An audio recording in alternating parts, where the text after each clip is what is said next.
dengan tentara Abdul Malik bin Marwan di bawah pimpinan komandan militer pada saat itu yang bernama Hajjaj bin Yusuf. Ka'bah menjadi rusak. Kemudian sekarang Al-Hajar Aswad di tahun 317. Batu yang mulia ini dicopot dari posisinya, dibawa lari sampai ratusan kilometer. Kalau daerah sekarang itu dekat dengan negara Qatar. Itu dibawa lari ke arah timur dari Mekah, yang jaraknya sangat jauh. Selama berapa tahun? Selama 22 tahun. Batu Hajar Aswad diambil. Assalamualaikum. Jangan lupa like, comment, and subscribe. Bye. Assalamualaikum warahmatullahi wabarakatuh. Waalaikumsalam. Alhamdulillah. Wa muslimin sidang al-mawsuul Masjid Raya Rahman Aceh. Para pendengar Radio Republik Indonesia Aceh, Radio Baitur Rahman dan radio swasta lainnya di mana saja Anda berada. Sambil kita berdoa sama-sama kita mendengarkan bila Rasul lanjutan pelajaran Surah Nabawiyah yang disampaikan oleh Dr. Teguh Haji Hedi Saputra MJMA. Dengan hormat kepada Ustaz yang bersilakan sebelum dan sesudahnya kepada beliau sama-sama kita terima kasih. Ada wa iyyakum ajma'in. Wassalamualaikum warahmatullahi wabarakatuh. Assalamualaikum warahmatullahi wabarakatuh. Alhamdulillah rabbil alamin. Wa bihi nasta'inu ala umuri dunya waddin. Asyhadu an la ilaha illallah wahdahu la syarika lah. Asyhadu anna Muhammadan abduhu wa rasuluh. صفيه من خلقه وحبيبه أدى الأمانة وبلغ الرسالة وكشف الله به الغمة ليلها كنهارها لا يزيغ عنها إلا هالك اللهم اجمعنا به كما آمنا به ولم نره وارزقنا حوضه واسقنا من يده الشريفة شربة لا نظمأ بعدها أبدا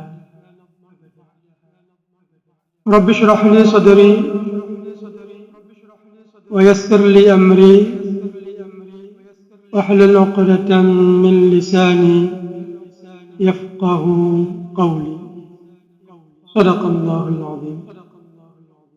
Hadirin sidang jamaah salat subuh di Masjid Raya yang kita cintai bersama. Bertemu kembali kita pada pengajian Sirah An-Nabawiyah. Pada pertemuan yang lalu kita sudah sampai pada pembahasan cerita kejadian-kejadian pendidikan-pendidikan yang Allah berikan kepada Nabi kita Nabi Muhammad SAW di umur beliau 35 tahun. Itu adalah salah satu peristiwa yang terjadi pada saat itu, peristiwa pembangunan kembali bangunan Ka'bah yang rusak karena terjadi banjir. Dan kita sudah menceritakan pada pertemuan yang lalu bahwasanya Rasulullah SAW di umur beliau yang masih muda 35 tahun, tapi sudah diajak oleh masyarakat Quraisy, masyarakat Arab pada saat itu sebagai salah satu anggota dalam proses pembangunan Ka'bah. Dan juga kita ketahui dari sejarah yang kita baca bahwasanya Rasulullah SAW adalah salah seorang pekerja yang disiplin pada saat pembangunan Ka'bah. Mana bukti beliau disiplin? Karena ketika para pembesar-pembesar Quraisy berselisih paham dalam wewenang peletakan batu Hajar Aswad, ternyata mereka mengatakan sesama pembesar Quraisy, daripada kita berselisih sampai berlalu 4 hari 5 hari, bagaimana kalau yang akan meletakkan Hajar Aswad ini kita percayakan kepada orang yang pertama sekali besok datang ke sini. Dan ternyata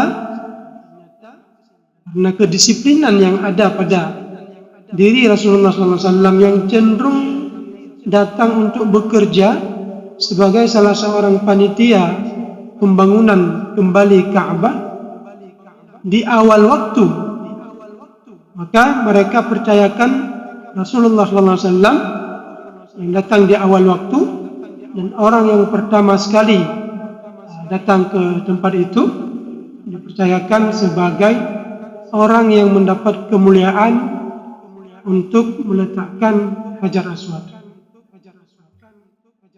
Hadirin Allah,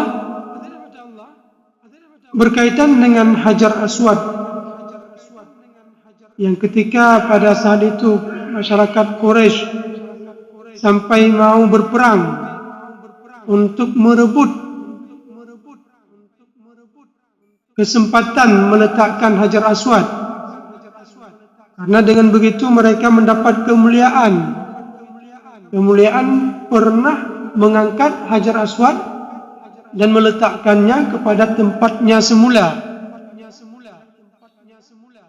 Kenapa Hajar Aswad bisa dianggap mulia oleh masyarakat Quraisy pada saat itu? Karena memang Hajar Aswad ini adalah sesuai dengan yang disabdakan oleh Nabi sallallahu alaihi wasallam dari Ibnu Abbas dalam hadis riwayat Imam Ahmad, Al-Hajaru Al-Aswadu minal Jannah. Jadi batu Hajar Aswad itu asal muasalnya itu dari surga. Kemudian kana ashadda bayadan minal thalj. Sekarang kita pahami Hajar Aswad berwarna hitam. Namanya aja Al-Hajar Al-Aswad, batu yang berwarna hitam. Tapi Rasulullah SAW mengatakan dalam hadis ini, kana ashadda bayadan minal thalj. Sebenarnya Hajar Aswad ini lebih putih daripada putihnya salju. Sawadathu khataya ahli syirk. Yang membuat dia hitam itu gara-gara kesalahan-kesalahan yang dilakukan oleh orang musyrik. Bayangkan, sejak Hajar Aswad itu diletakkan oleh Nabi Ibrahim, Allah kirim dari surga, kemudian berlanjut agama tauhid di bawah kepemimpinan Ismail, kemudian cucu-cucu dari Ismail, kemudian kabilah Jurhum, sampai nantinya setelah 20 abad kemudian dalam kondisi tauhid, menyembah Allah, tidak ada unsur syirik sedikit pun selama 20 abad. Datang kabilah Khuza'ah, mereka yang memasukkan penyembahan patung ke penduduk Mekah pada saat itu. dan berlangsung penyembahan patung sampai datangnya Rasulullah SAW lebih dari 300 tahun, lebih dari 3 abad.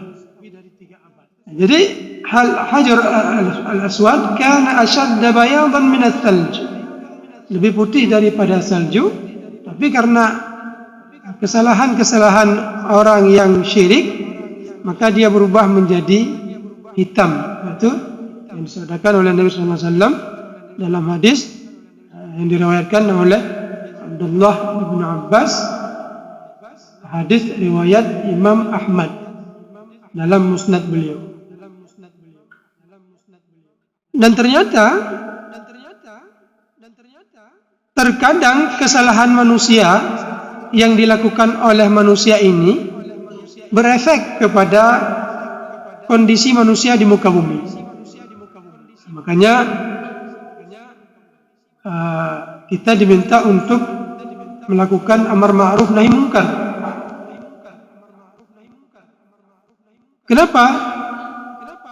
Karena kalau di sebuah kampung, di sebuah negeri, banyak orang, bukan semuanya, banyak orang melakukan kemaksiatan, maka Allah akan menurunkan binasa kepada penduduk kampung itu, yang tidak hanya menimpa mereka yang melakukan maksiat, tapi juga menimpa orang-orang lain yang tidak melakukan maksiat. Jadi efek dari Hajar Aswad yang berubah dari putih menjadi hitam, walaupun tindakan kesalahan dari sebagian orang yang syirik pada saat itu memberi efek sampai-sampai batu yang mulia ini berubah warna menjadi hitam. Kemudian dalam satu hadis Nabi SAW mengatakan, turfa'u a'malul insan fi yaumil khamis wa yaumil itsnain. Allah akan mengangkat amalan hamba ini pada setiap hari Kamis dan hari Senin. Kemudian di setiap hari Kamis dan hari Senin, kalau manusia memohon ampun kepada Allah, maka Allah akan memberi ampunan. Illa asyahna, illa ashab asyahna, kecuali mereka orang yang berkelahi, orang yang berselisih sesama saudaranya muslim, maka orang itu ditunda dulu, ditunda untuk diberikan pengampunan.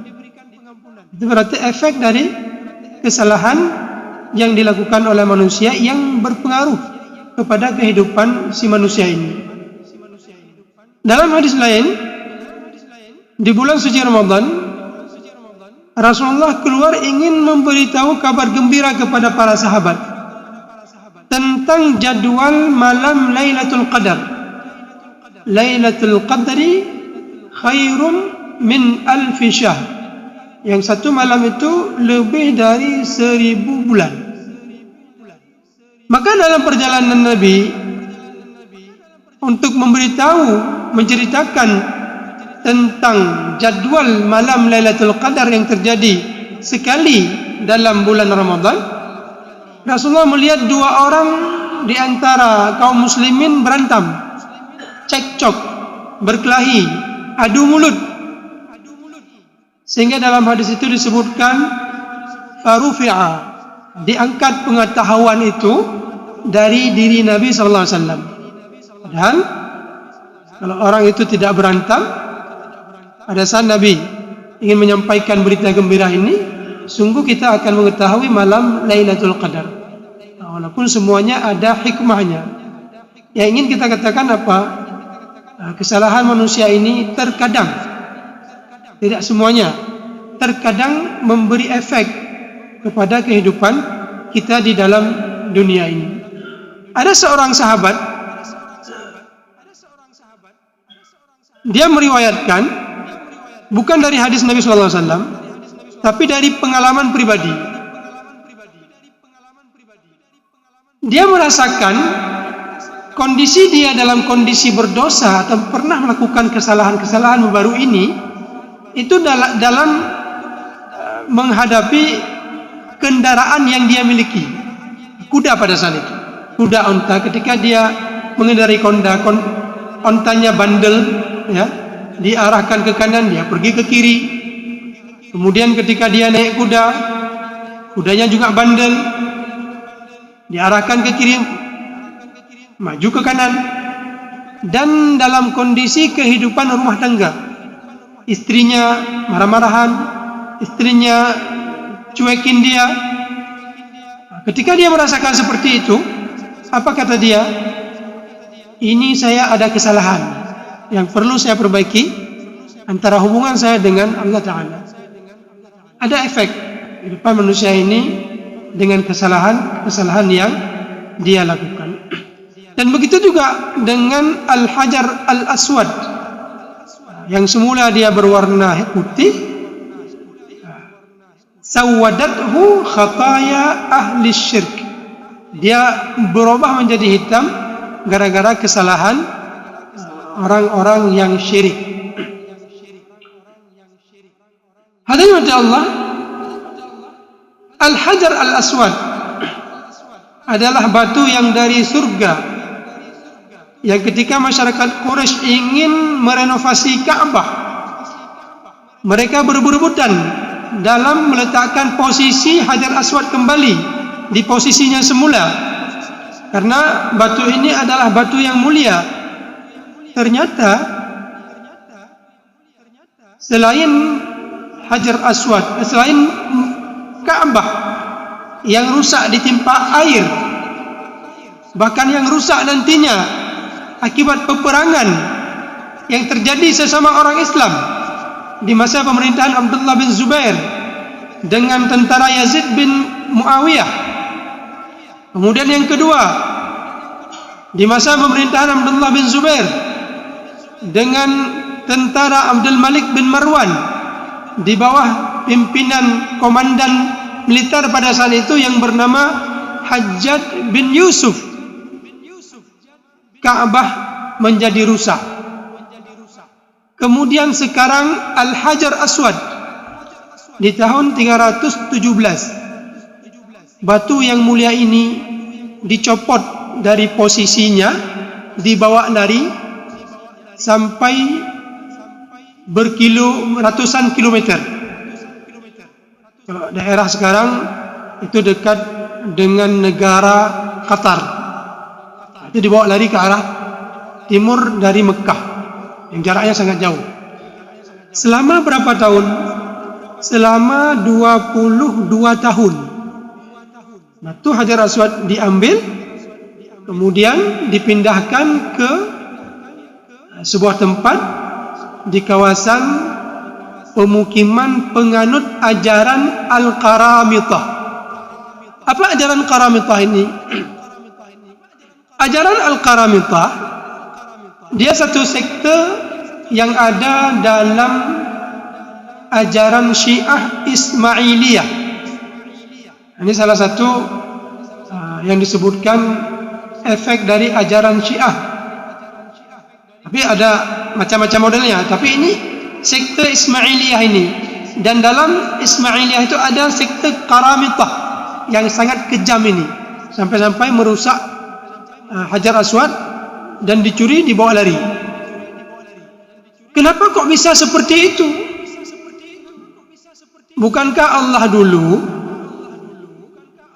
ketika sebelum Nabi Muhammad SAW datang, bahkan sebelum Nabi Muhammad dilahirkan 40 hari, 50 hari sebelum Nabi lahir,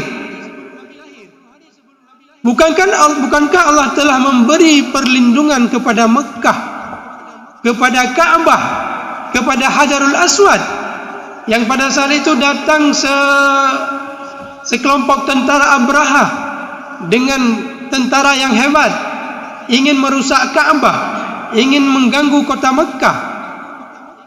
Allah mengirimkan tayran ababil tarmihim bihijaratim min sijil.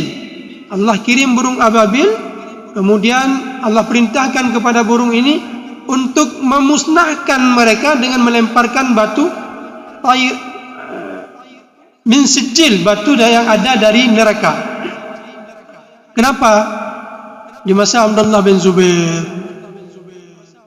dinding Ka'bah roboh dengan tentara Yazid bin Muawiyah, sesama Islam.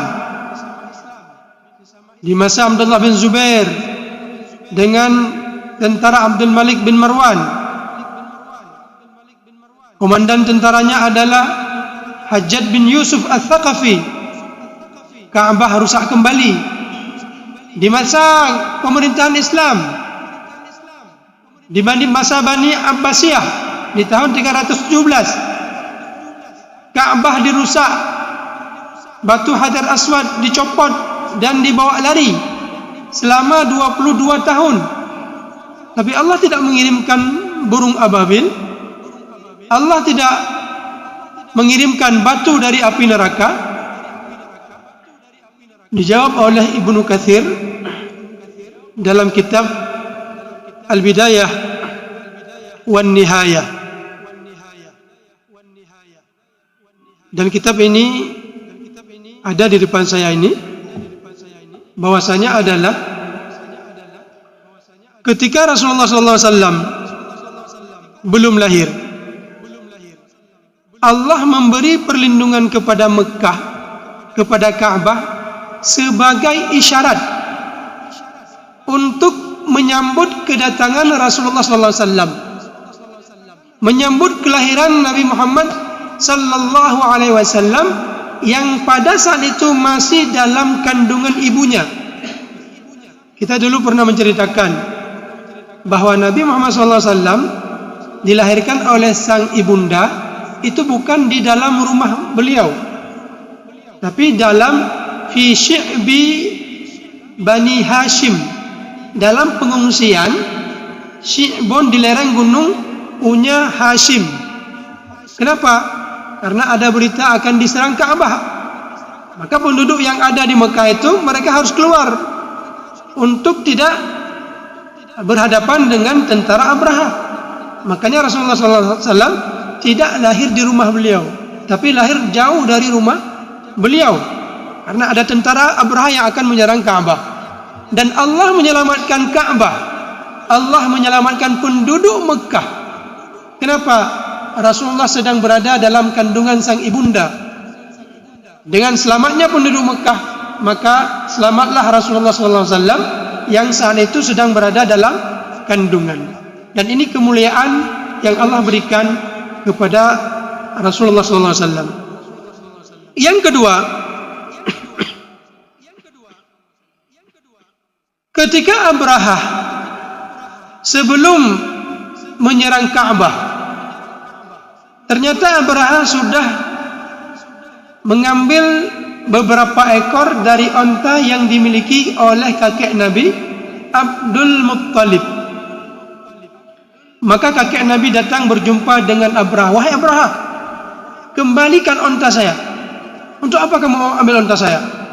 Kemudian dengan nada terkejut Abraha mengatakan, saya datang ke sini untuk menghancurkan Ka'bah. Kok kamu minta untuk dikembalikan onta? Maka onta itu dikembalikan. Apa jawaban Abdul Muttalib? Inna lil Ka'bah Rabban yahmi. Sesungguhnya untuk Ka'bah ini ada pemiliknya yang akan menjaganya. Wa ana rabbul ibil. Tapi onta ini adalah pemiliknya aku. Kembalikan onta itu kepadaku, karena aku adalah pemilik onta. Sementara rumah Allah ini, fa inna lahu rabban yahmi. Kalau Ka'bah ini ada yang Tuhan yang akan melindunginya. Terima kasih.